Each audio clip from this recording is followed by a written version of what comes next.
Call It Courage, Chapter 4, Drums. All right, we've been taking all kinds of notes as we've been reading this book. In our note sections over here, we've sometimes recorded character names. We've focused on making inferences. We have asked questions. We've made predictions. We've made connections, both text to text connections and text to world connections. Today, we want to make another prediction. So, if you remember last time, we asked the question, what is the island like?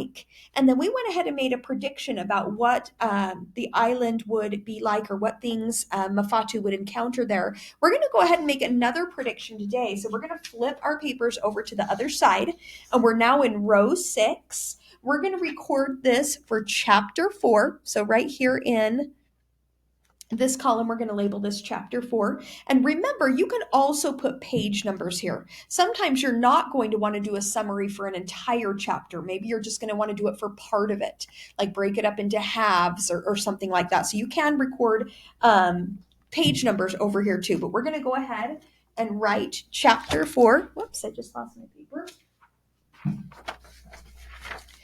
And I'm not going to put that in my darker pen here. Okay, and then for our notes here, if you remember, we're gonna put a bullet right here, and then we're gonna put the letter P to stand for prediction. And just based on, we've got this title, drums here, we've got this image here, so we've got a few clues to go by, plus clues from the previous chapter. We know Mafatu was, he didn't have tools, he is worried about the eaters of men coming, he's making plans to kill a boar. Make a prediction. What things do you think we'll encounter here in this chapter? And I'm just going to make a simple prediction. I can see right here there's a canoe with people in it. I'm just going to predict something like maybe visitors from, maybe even from Mafatu's island. So from Hikueru may come. So that's going to be my prediction. You go ahead and come up with your own prediction. It can be predicting any event that you think might happen or any experiences that Mafatu might run into. And go ahead and put a letter P here and write your own prediction. And we will start with that. And then as soon as you're done with that, go ahead and join me here. We're going to jump right into our chapter. Make sure that you're following right along. The very next morning, Mafatu set about building his canoe. He had banked his fire the night before in the natural shelter of a cave, and he resolved never to let the sparks die out, for it was altogether too difficult to make fire with the fire stick, and it required too much time. If you remember in the last chapter, he had to make fire, and it was very labor intensive. It took him a lot of time. I'm not familiar with this term right here, banking your fire. So I'm going to use context clues to help me figure this one out and make an inference. We know that he's doing this, whatever this act is right here. He's banking his fire. He's doing it for the night, it looks like, and he's doing it in the shelter of the cave. So I'm wondering, and we know that he's doing it in order to not let the sparks die out because it's difficult to create a fire. So I'm going to infer that banking your fire has something to do with some sort of procedure for keeping the coals warm, keeping the heat there so that he doesn't have to start from scratch with his fire the next day. Maybe by putting, rocks over it, or maybe just the act of having it inside the shelter where it's protected from the wind. So we're going to infer that banking your fire means keeping the heat as much as possible. In Hikueru, for that reason, the fires were always kept burning, and it was the special charge of the younger members of a family to see that fuel was ever at hand.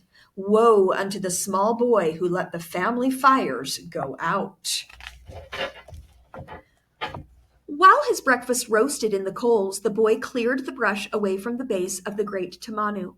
There was no wood better for canoe building than this. It was tough, durable, yet buoyant in the water. So this type of wood from this tamanu tree floats in the water. Mafatu could fell his tree by fire and burn it out too. Later, he would grind an adze out of basalt for the finished work. The adze would take a long time, but he had made them often in Hikueru, and he knew just how to go about it. The boy was beginning to realize that the hours he had spent fashioning utensils were to stand him now in good stead. Nets and knives and shark line, implements and shellfish hooks, he knew how to make them all. How he had hated those tasks in Hikueru!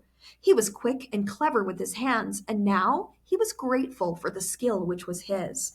Okay, I'm not familiar, you might be, with this term ads. He mentions that a couple times, and I think he mentioned it in a previous chapter as well. You might know what this means, but I'm unfamiliar with this term. I'm going to use my context clues to help me figure it out. We know that he's going to be using it to help finish his canoe, right? So I'm wondering if it's some sort of thing that can cut wood or shape the wood. He's also saying that he's making it out of basalt. And I know from my previous knowledge that basalt is hardened lava. So it's like that black rock from a volcano, right? So he's going to make it out of that. He said it'll take him a long time. And then he goes on talking about other tools that he's made. So I'm guessing, using all those context clues together, that this is some sort of knife or axe that he's going to use. And that would be correct. An adze is a type of axe. All right. The fire crackled and snapped about the base of the tamanu tree. When at length it had eaten well into the trunk, Mafatu climbed aloft and crept cautiously out upon a large branch that overhung the beach. Then, taking firm hold of the branches above his head, he began to jump up and down. Before we go any further, let's actually record what an adze is right here. I don't want to get much farther. I didn't want to forget to record that. So in our notes section, let's make a little bullet point, and we're going to go ahead and write adze, A-D-Z-E, and we're going to put that an adze is a type of axe right there. Adze is an axe. Okay, let's keep going. All right, I'm going to start right here. Then, taking firm hold of the branches above his head, he began to jump up and down. Okay, just so we're clear right here, he's chosen this tamanu tree that he's going to turn into a canoe. He's built a fire at the base, and now it looks like he's crept up this tree and he's out on a large branch. Hopefully you can picture that in your mind's eye and you can see what he's about to do. As the fire ate deeper into the trunk, the tree began to lean under the boy's weight. With a snap and a crash, it fell across the sand. As it fell, Mafatu leaped free of the branches as nimbly as a cat. All right. That's enough for today, Uri, he decided. Tomorrow we'll build our fires down the trunk and start burning it out. When the eaters of men come, we will be ready. Hey, hopefully you caught the simile that we just passed up right there. We're comparing Mafatu in this previous paragraph to a cat, right? And we're using which word to compare him? Yeah, we're using as. So this is what type of figurative language? It's a simile. In the meantime, there were many other things to do. A fish trap of bamboo, a net of sennet, a fish hook too, if only he could find some bone. And while the canoe was building, how could Mafatu get out to the distant reef to set his trap, unless first he made a raft of bamboo? The boy decided that the raft was of first importance. He chose a score or more of fine bamboos as large around as his arm, felling them by fire. Then he lashed them together with strips of parau bark, making a sturdy raft of 2 thicknesses. It would serve him well until his canoe should be finished. As he worked, his mind returned again and again to the wild pig he was determined to kill. How could he go back to Hikueru without a boar's tooth necklace? Why, that token men would know, why that necklace was almost as important as a canoe. For by that token, men would know his strength and courage. When the day came that he should leave this high island, he would sail to the north and east. Somewhere in that quarter lay the cloud of islands, the great Tuamotu archipelago, which extends across 1,000 miles of ocean and 10 degrees of latitude. Okay, you may be unfamiliar with this word, archipelago. Okay, and we've got this. This is the name of this archipelago, whatever this is. We're going to use context clues to make an inference. It says that there lay the cloud of islands. And then it's almost like a definition context clue or a comparison context clue, depending on how you look at it. And it mentions this, it names that cloud of islands, Tuamotu archipelago. Okay, so we can make an inference, and it says that it extends across 1,000 miles of ocean, this cloud of islands called the Tuamotu archipelago. And we can make an inference that an archipelago is a group of islands, right? And that would be correct. It's a group or chain of islands. All right. Within those reef-spiked channels floated Hikueru, his homeland. There was no doubt in his mind that he would find it. For Maui, remember this is the god of fishermen, Maui, who had led him safe to this shore, would someday guide him home again. But first, Mafatu knew, he must prove himself worthy.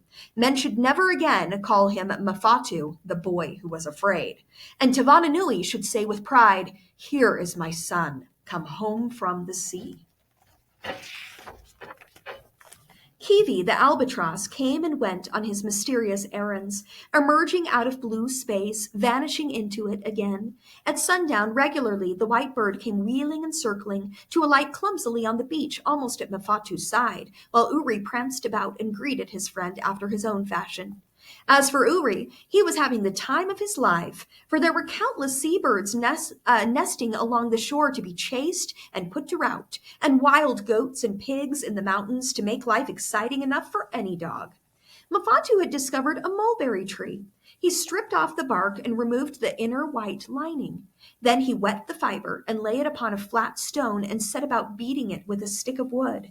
The fiber spread and grew thinner under the persistent beating.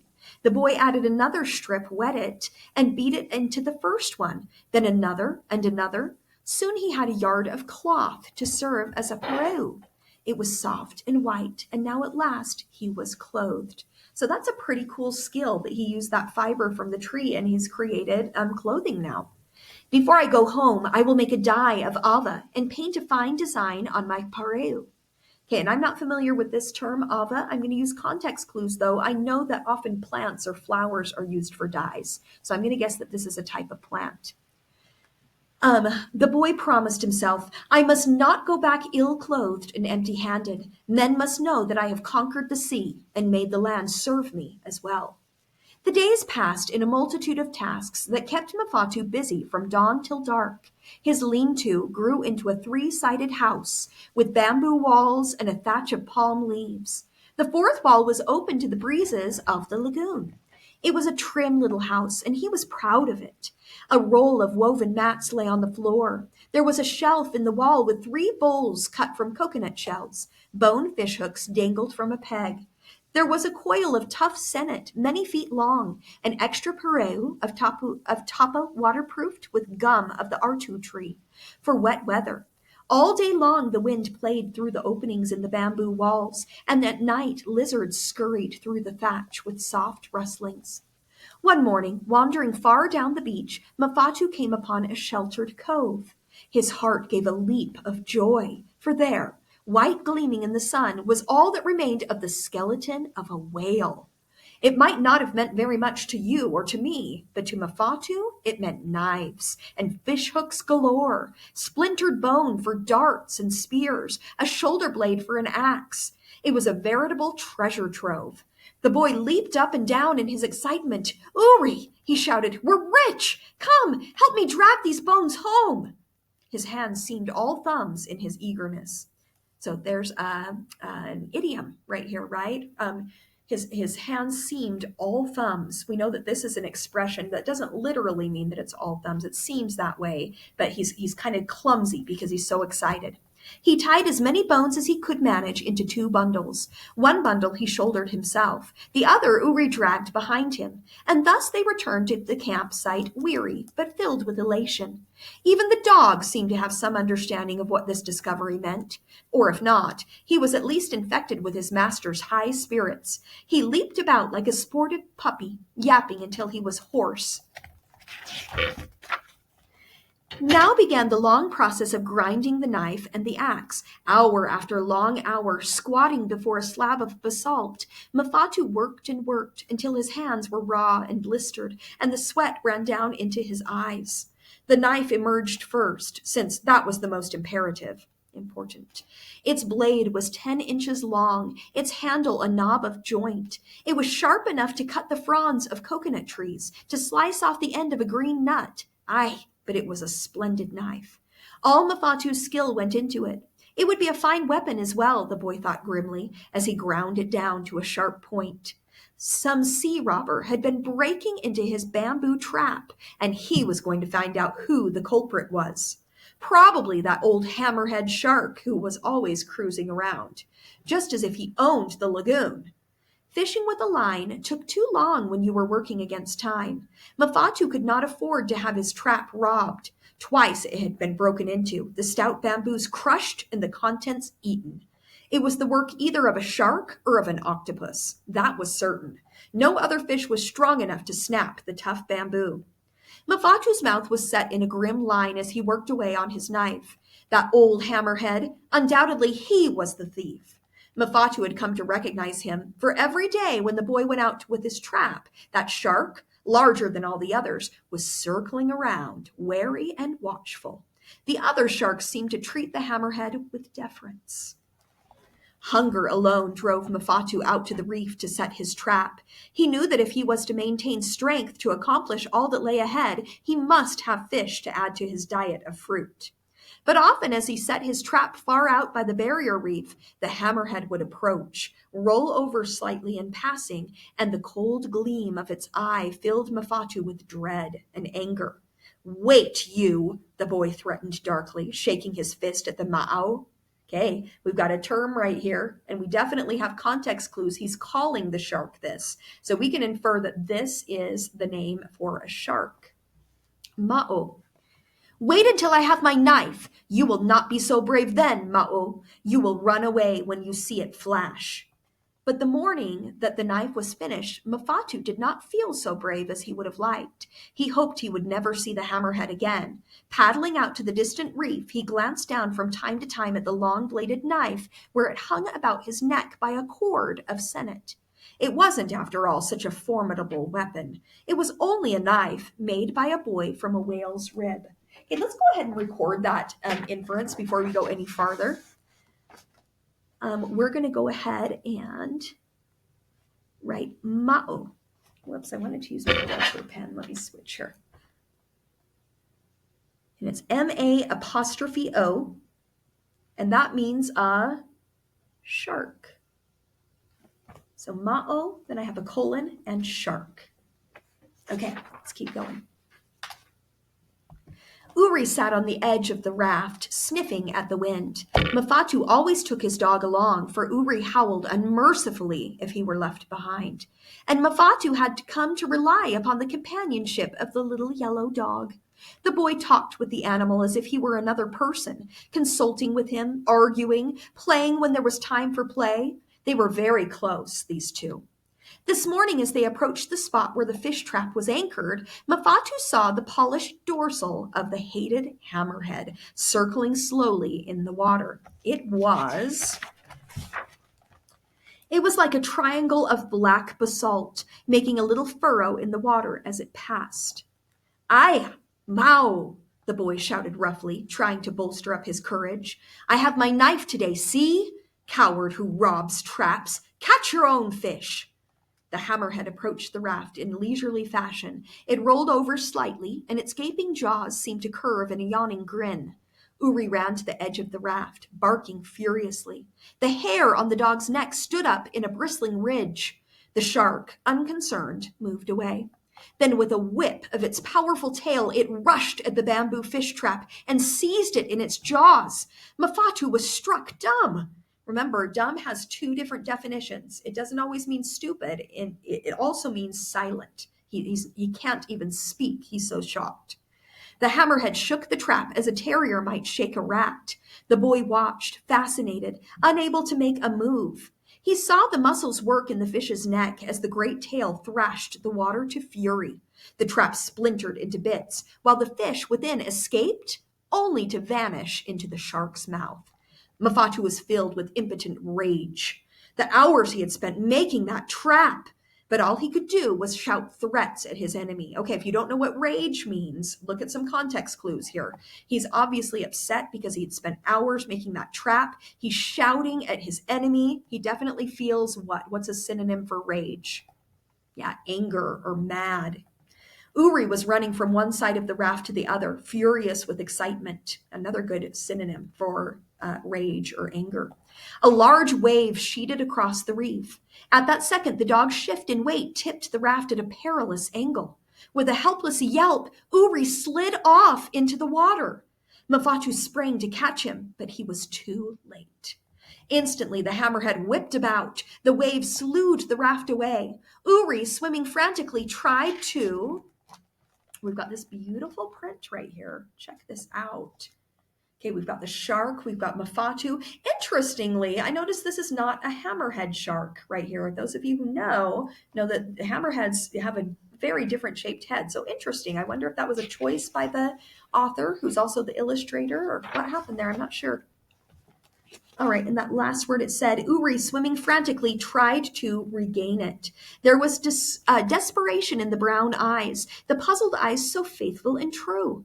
Mafatu strained forward, his dog, his companion. The hammerhead was moving in slowly. A mighty rage stormed through the boy. He gripped his knife. Then he was over the side in a clean, curving dive. Mafatu came up under his enemy. So wow, Mafatu is in the water down there with Uri. He's come up underneath the shark. The shark spun about. Its rough hide scraped the flesh from the boy's shoulder. We know sharks have very scratchy skin, right? So it scraped that shoulder of Mafatu. In that instant, Mafatu stabbed deep, deep into the white belly. There was a terrific impact. Water lashed the foam. Stunned, gasping, the boy fought for life and air. It seemed that he would never reach the surface. His lungs would burst. At last his head broke water. Putting his face to the surface, he saw the great shark turn over fathoms deep. Blood flowed from the wound in its belly. Instantly, gray shapes rushed in. Make an inference. We've got gray shapes. Here's our answer right here. Other sharks, tearing the wounded hammerhead to pieces. Wow. Uri, where was he? Mafatu saw his dog then. Uri was trying to pull himself up on the raft. Mafatu seized him by the scruff and dragged him up to safety. Then he caught his dog to him and hugged him close, talking to him foolishly. Uri yelped for joy and licked his master's cheek. It wasn't until Mafatu reached shore that he realized what he had done. He had killed the Ma'o with his own hand, with naught but a bone knife. He could never have done it for himself. Fear would have robbed his arm of all strength. He had done it for Uri, his dog, and he felt suddenly humble with gratitude. Now that the adze was completed, thus the canoe, too, was beginning to take finished shape. It was 15 feet long, 3 feet deep, and scarcely a foot wide. Often as he worked, the boy would pause to stand off and admire his craft. It was a beautiful canoe. How proud his father would be. Alas, that it was such slow work. When the hole had been hollowed out, it must be smoothed off with the adze and caulked with artu gum. Then, so R2 must be some type of plant because we know it has some gum, right? He's gonna seal the boat with that. Then a mast must be made of pukatea, straight and true, a sail woven from pandanus, and there was rigging to be made of senet, tough and strong as wire. The craft would have been finished sooner if only there were not so many things to interfere. Every day, for example, Mafatu climbed the plateau to his lookout. He had not missed one day since he arrived at the island. He knew that when the eaters of men came, they would sail by day. They would have to beat against the prevailing wind. It would take them many hours to come from Smoking Island. Mafatu would be able to see them from his lookout long before they arrived. If only he could be ready before they came. He must. But that trip up the mountain every day took so much precious time. His canoe would have been finished days ago, but for that. Today I will not go, the boy thought as his adze whirred and chipped. It takes too long. We've got this image of the adze. That's what he's created. Then he sighed and laid down the adze. Caution was the better part of wisdom. He picked up his shining spear with its new shaft and turned toward the trail that led to the high plateau. Uri leaped ahead, his nose keen pointed to the ground. This day, as Mafatu climbed the rough trail through the jungle, he was preoccupied, lost in his thoughts. His mind was not in this business at all. He was thinking about the rigging of his canoe, planning how he would strengthen it here, tighten it there. Some instinct of danger must have made him pause, warning him to beware. There it was, just a rustle in the undergrowth, scarcely louder than an insect's hum. The boy drew up tense and listening. Uri had dashed off on some wild goose chase of his own. Okay, we've got another idiom right here. right? When the author's saying that Uri dashed off on a wild goose chase, is he really chasing wild geese? Of course not, right? That's just a figure of speech. That means that he's off on some tangent. He's doing something that really isn't worthwhile, something that's probably a waste of time. Okay, so nice idiom right there. The boy stood, rooted, alert. He saw it then, a wild boar with lowered head. Remember, these are very dangerous animals. Eyes red with hate, the flash of its wicked tusks. The animal pawed the ground suddenly. Its grunting snort broke the stillness. Mafatu knew a blind impulse to turn and run. Then he drew a deep breath and shouted out a challenge. Pua, Viri! Remember, pua is the word for pig. Wild pig! I, Mafatu, have come to kill you. The boar charged. Over the ground it tore. Foam flew back from its tusks. The boy braced himself. He met the charge with a perfectly timed thrust of the spear. The boar impaled itself, shoulder deep, upon the spearhead. Wow. So Mafatu totally resisted this urge to turn and run, right? He had a blind impulse to turn and run, but he didn't. He stood his ground and he has impaled the boar with his spear. Mafatu was thrown off balance, sent spinning headlong. Over and over he rolled. He leaped to his feet in a panic, defenseless. But the boar toppled, gave a convulsive shudder, lay still. Mafatu was struck dumb. He had killed a wild pig. For a second, he could not grasp the wonderful truth of it. Then he leaped wildly into the air, shouting, Away, te away! I have killed the pua. Do you hear me, Tavananui? I, your son, have killed a boar. Ha ha! Uri came leaping out of the jungle and barked himself hoarse at the sight of the pig. A fine one you are, Mafatu joked at his dog. Where were you when I needed you? Off chasing butterflies, that's you. Was it for this I saved you from the teeth of the Ma'o? I've a mind not to give you one mouthful of pua. Uri hung his head and dropped his tail, then brightened as Mafahu laughed joyously. Foolish one, here, drag your share. The boy made a rude sled of bamboo and loaded the heavy animal onto it. Then he hitched a stout liana about Uri's neck, and the dog threw his weight into the tasks. Okay, I'm not familiar with liana. I'm going to infer, though, that since he's using it to hitch Uri to this sled, I'm going to guess it's some sort of vine or something, or branch that he's using. The two started home in triumph with their burden, Mafatu singing at the top of his lungs a lusty song of blood and battle. He was all Polynesian now, charged with the ancient fierceness of his race. Victory coursed like fire through his veins. There was nothing he would not have dared, nothing he feared. Aya, but life was good. When they reached the campsite, Mafatu built up a roaring fire and set a pile of stones to heat. While the stones were heating, the boy cleaned the pig at the water's edge, then stuffed its empty belly with succulent tea leaves and red bananas. When at last the oven stones were white and smoking, Mafatu dragged the pig back to the fire and rolled it upon the hot umu. Then he covered it with layer upon layer of plantain leaves. Plantains are similar to bananas, they're just not sweet. Dozens of them to hold in the steam and to allow the pork to cook through slowly. Uri leaped about, sniffing at the delicious odors, barking his delight. Pork! After weeks of fish and fish and fish, how good it would taste! Besides, fish was not good for dogs. Too many bones. Kiwi, no meat eater, looked on calmly, wondering what all this disturbance was about. The bird was content with a coconut that Mafatu split open for him, that he might join in the feast.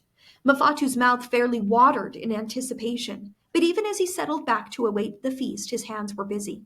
The sun gleamed brightly on the curving tusks that already he was making into a necklace. They formed almost a complete circle and were as white as bleached coral. Away! How men's tongues would chatter when they saw this fine necklace. Even grandfathers had been no finer. A strange picture on that lonely beach under the palms, a pig roasting on a fire, a boy lean and brown and whip strong, making a boar's tooth necklace, a prancing yellow dog, a calm, wide-winged albatross pecking at a coconut. Mafatu slipped the necklace about his throat, and he could fairly feel its magic charging him with strength. He pulled the oven stones away from the umu, and there lay the pig, golden, glowing, done to a turn. Rich juices ran in little rivulets down its sides. And as Mafatu ate, one thought alone filled his mind, overshadowing even his enjoyment of this rare feast. Soon now he would be ready. He had killed the ma'o, the pu'a too. His canoe, before we turn the page here, we've got this print of him roasting the pu'a. His canoe would soon be completed, and then he would return to Hikueru. The canoe was finished. Mafatu lashed the tough purao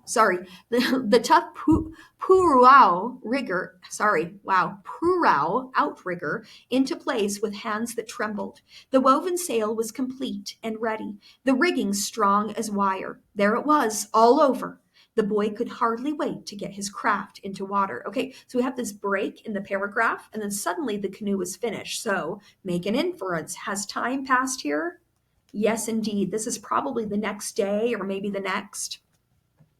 Placing logs under the curving stem, he gave a shove and a push. The canoe stirred, moved forward, quick with life. Another shove, and the craft slid into the lagoon, and there it floated lightly, easily as a gull poised for flight. Mafatu stood back and surveyed it with shining eyes. He could hardly believe that all these weeks of labor were at an end. Suddenly he was quiet. With lifted head he offered up the prayer with which all ships were launched at Hikueru. Ta'aroa, mighty one. Okay, remember last time we found out with context clues that this name right here is the name of the god of heroes. So we never recorded that. Let's go ahead and record that. So I'm going to put a bullet right here in my notes section and spell it Taaroa. Ta'aroa, right there. And then we know that he called it before the hero god. So we're going to go ahead and write that down. So Ta'aroa, hero god, right there. Okay, good. Let's keep going. Ta'aroa, mighty one, my thanks to you in this task completed. Guided on your back to safe harbor. Ta'aroa, eh? The boy leaped into the stern, picked up the paddle, and ran up the sail. Uri sprang into the bow, yelping for very joy. Kiwi sailed far overhead on widespread wings. The breeze caught the sail, swelled it to a golden curve. The outrigger leaned at a sharp angle and sped ahead toward the distant reef. Spray flew back from the prow, and Mafatu's heart beat high.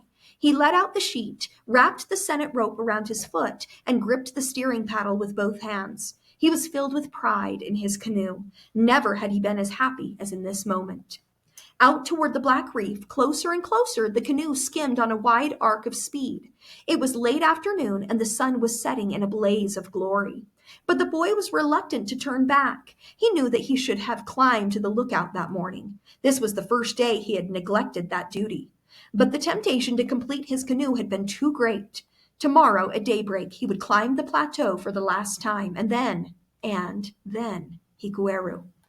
As the little craft skimmed out toward the barrier reef, the thunder of the surf increased in volume to an overwhelming sound.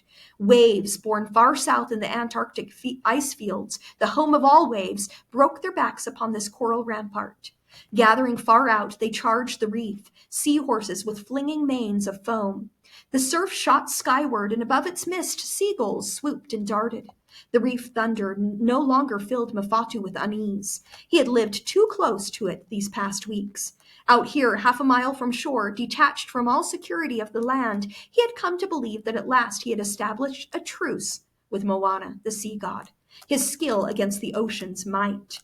The boy skirted along the edge of the reef, lowered his sail, and dropped overboard the lump of coral which served as anchor. Then he took out his fish line and baited the hook with a piece of crab meat. He wanted to enjoy to the full this new sensation of confidence in himself, this freedom from the sea's threat. He looked back at the land fondly, but without longing. The high peak, purple in the waning light, stood somber against the sky. The valleys were shadowed with mystery. Go ahead and try to remember, we had a name for when they give lots of great visual description like this. What do we call this? Imagery. Good. So great imagery right here. All these weeks he had lived close to this island and been grateful for its bounty, that he had been born on an atoll, a low island, and all his life had been spent in the spaciousness of open sea and wind-swept palms. There was something gloomy and oppressive in this high island. The reef, this was a part of his heritage. The sea, at last, was as much his element as the land. Okay, he's starting to feel comfortable with the sea. Pretty amazing. The realization flooded through him in a warm tide of content. He lowered his fish line, fastened it to the midthwart, and looked deep down into the clear water. He saw a scarlet rock cod materialize, hang in the shadow of the canoe, motionless save for the slight movement of its gills. With a sudden flip of the tail, it vanished. How fantastic was that undersea world! The boy saw branching staghorn corals as large as trees, through which jellyfishes floated like a film of fog. He saw shoals of tiny mullet, miniature arrowheads, the whole school scarcely larger than a child's hand. A conger eel drew its ugly head back within a shadowy cavern. Great imagery here as well. Here beside the wall of reef, Mafatu's bamboo fish trap hung suspended. Before he returned to shore, he would empty the trap. It had been undisturbed since the hammerhead was killed, and each day had yielded up a good supply of mullet or crayfish or lobsters. Here the wall of living coral descended to the lagoon floor. Its sides were pierced with caves of darkness whose mystery the boy felt no desire to explore. Far below, perhaps 40 feet, the sandy floor of the lagoon was clear and green in the dappled light. A parrotfish emerged from the gloom, nibbled at Mafatu's bait, then vanished. Away! These fish must be well fed. My piece of crab meat does not tempt them. The boy decided to give it up and content himself with the fish in the bamboo trap. He leaned over the gunwale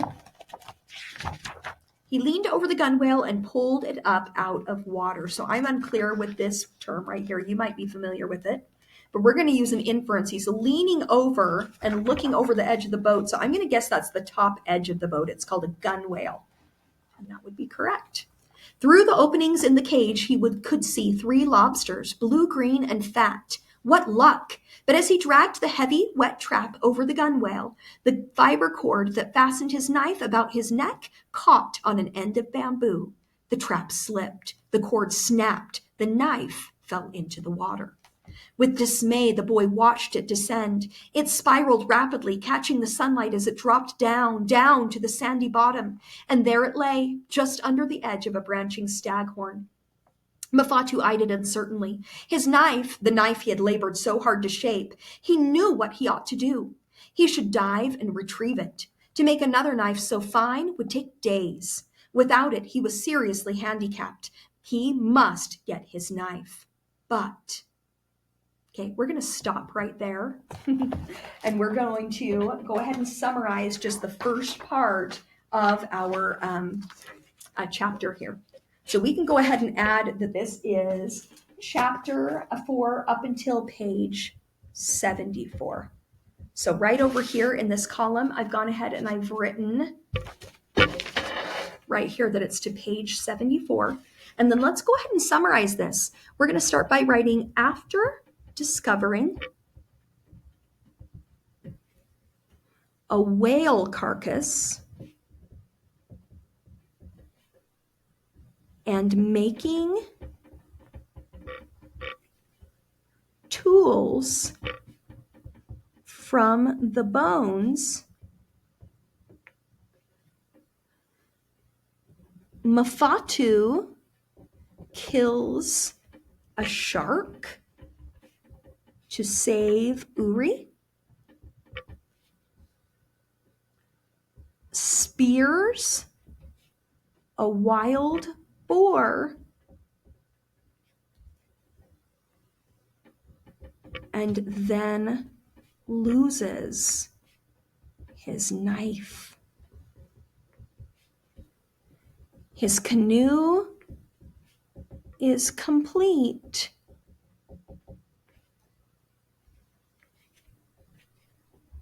But without his knife, he is not ready to leave.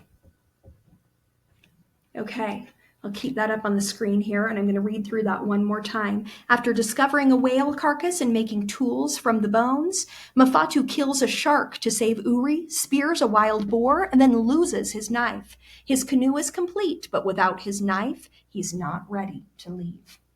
Okay, we'll continue another time. Rest of chapter 4.